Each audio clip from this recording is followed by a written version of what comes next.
pakhat na kan soi du chu tun trum Mizoram Assembly budget session zo ta ka kan chief minister thu soi then khat ke ni min hol de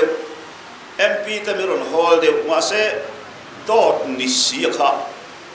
ka soi lo chon ke cha kim lo hian ka ria a kha me chung chang kha avoi ni soi na ani to a sa ni som ni ma thu ma le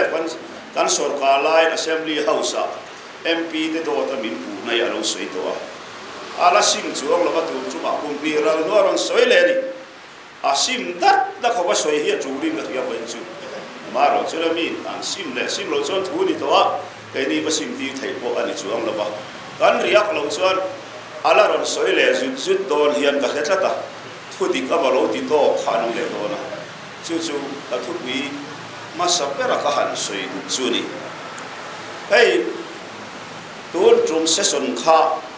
a video hian kan lo en na sa maya kan MLA te hey chha te ho te an se cha maya ke chu soi sel bo an ni hian ka the maya soi sel bo tak tak hian kan MP te an che tha in ka ria a ti kha kan soi ma sa du a ka chi minister pu duana a thu soi pakhat khai a video po kan la kol vekin karinga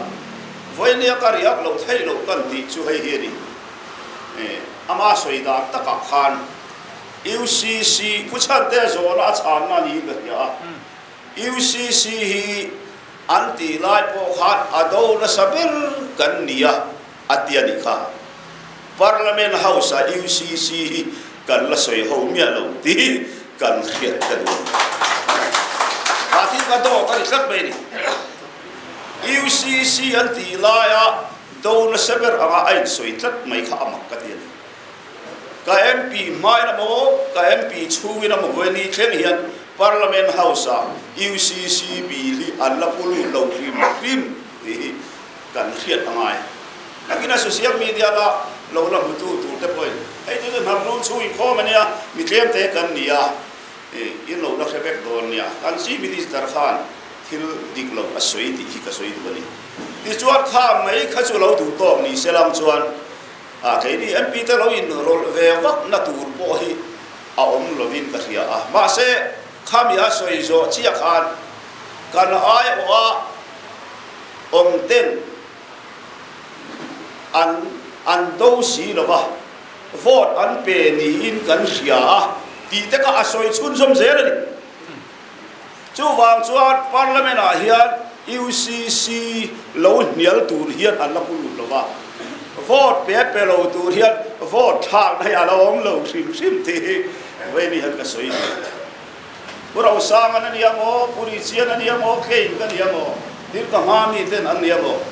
uniform civil code bill hi parliament a putlu ala ni lo ba chai ho ala ni lo ti kha ka soi lo chuanin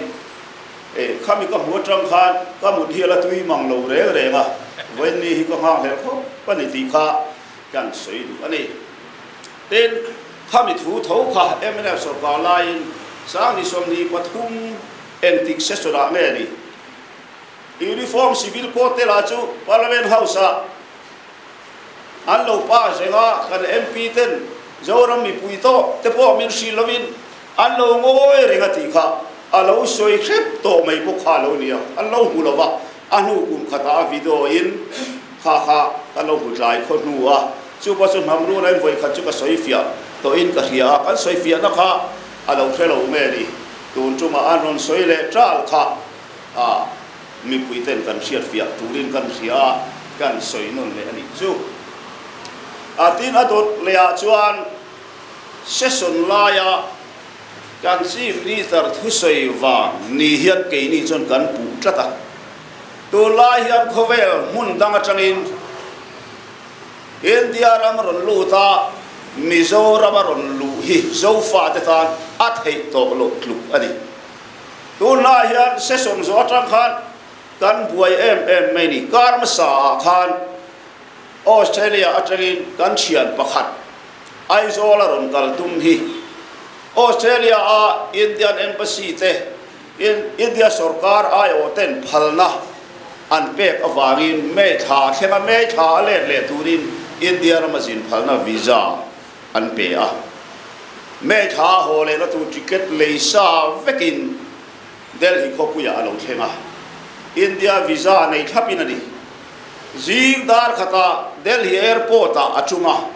thì số counter cái tí bây giờ hey foreign nó chunga airport on thang te kan in report na big hi over domestic flight a passenger te ne here kan in report lai nang lo chi no foreign zi chi chuan in traffic ka te so ra visa lo entika India ra ma da nang thapa lo kala ni thu te everi adi tran ticket te po an hu feka ti chuan India ra ma hian khoya nge kal don ti in an lo zo ta Mizoram ka kal don ati vele an di te ta le ho Mizoram kal tumti an soi vele an di te na airport a chua san khan phal sak lo ta top mai ni zim da khata trai an cher char sara ke ni kan se online ya ti chuan session chon huwa ka chua ka trai da thum vela ni amang ang ida ta MZP zel headquarter han puda MZP shoi tu pa mi ron phone tha chuan airport a officer duty te kan phone a I phone kha pero kha kan lo bia me kan ti a ti chuan he ta external affairs ministry lam te ka thei angang kan han biak saka ka thian pa ni kha ron chuaro ka quarter ron thlen tu ra ni kha kan ti a ma se an chua du chuang lo ni te chuan ni le in zing dar khata lo thlang ni le in airport an khung ngar ngara nak tu ka I hole tu ra ni an ti a chutian hole mai turin poisa ka nei lo mai tha a ho turin hei ticket ka la vek to a atia ticket ka an reimburse thei box si lo ba ti chuan chop chil te win airport a changin return ticket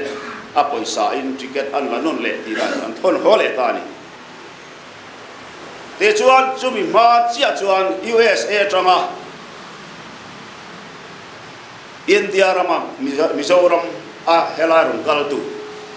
Delhi airport hen nuwa Mizoram kaltu a India wangin USA an thon holi le ni chutiang vel chumi som vel bor hi kan sin fel hlei thei lo ba wale khak ta kan sin fel thei zeu hiaw ma ke chang mi ti buai lo puri chia pon ti buai ve vet ani pon aning lu tu aning tiom sia chu kan ula te buai pui kan ning ani lo ba ulal du ma thu soi wang khan in kan etlat mai ni ege hausa khan asoi ila he kang a vidoi la nei ve kang hausa khan ege soi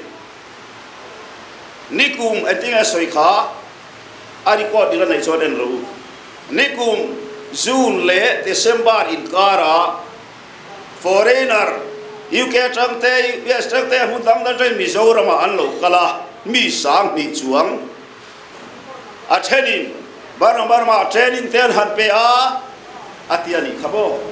tin UK mi pakhat thei chu Ukraine in dora po lo fakal ve khani aro holaman man he a ti te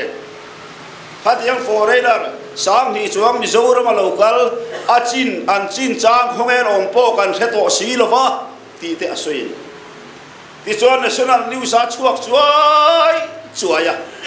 chumi ni chuan India sarkar hian Mizoram khang foreigner lo lu kha khau thei patok hian akal pui ruat to men hem zong hia bul chu pudu ani asoi kha kan kheve ve ma se kan zep thi ngate asoi wak wa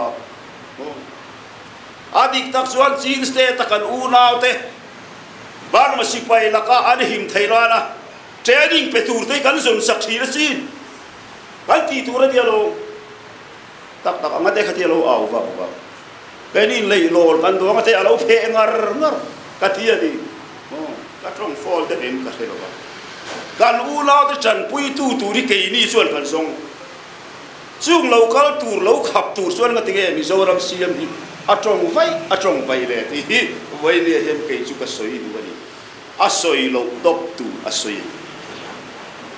nam chiat zong hian chong tlat nam tei te zong hian ma ala tlat ti apoi ka ti ebe hetiam hi an ni do ti pathian hian lo mulok se alal ti re mo ti kheng hian ke chu ka ngai tu tlat nei sang chuan chin hil sakan u na te song re sun kat pe du di om tak cha ai soi loi sia ke chu ka thiam lo kan siam mil ril ru ka thiam lo re ti chuan khami nuwa khan USA trăng te Japan trăng te Europe trăng te Australia trăng te in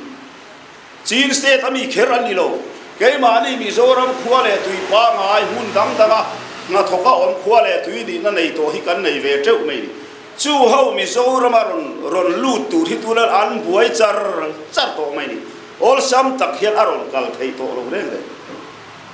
hei hi a India sarkarin restricted area permit a impose harwanga ni ti chukan cheve ni kuma China impose te to hetiam hian anti strict te tu ngai lo kan assembly sesona kan state lalber in khami ati nuwa khan atai tra to mai ni achal chu khovel min wa India amwal phautat mai achal chu parama sipai sarkar India hi in thian ania parama sipai poisoi hi India zot a hlaw ngoi ngoya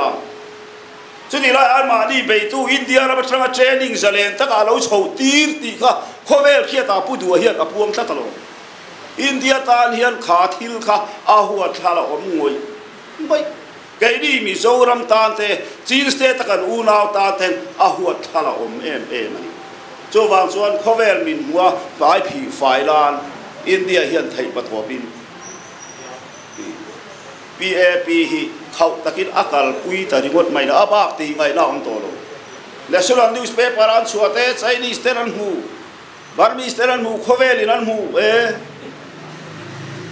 Burma hel ho chu India chuan arukin alo pui ve rengani hi anti ngei do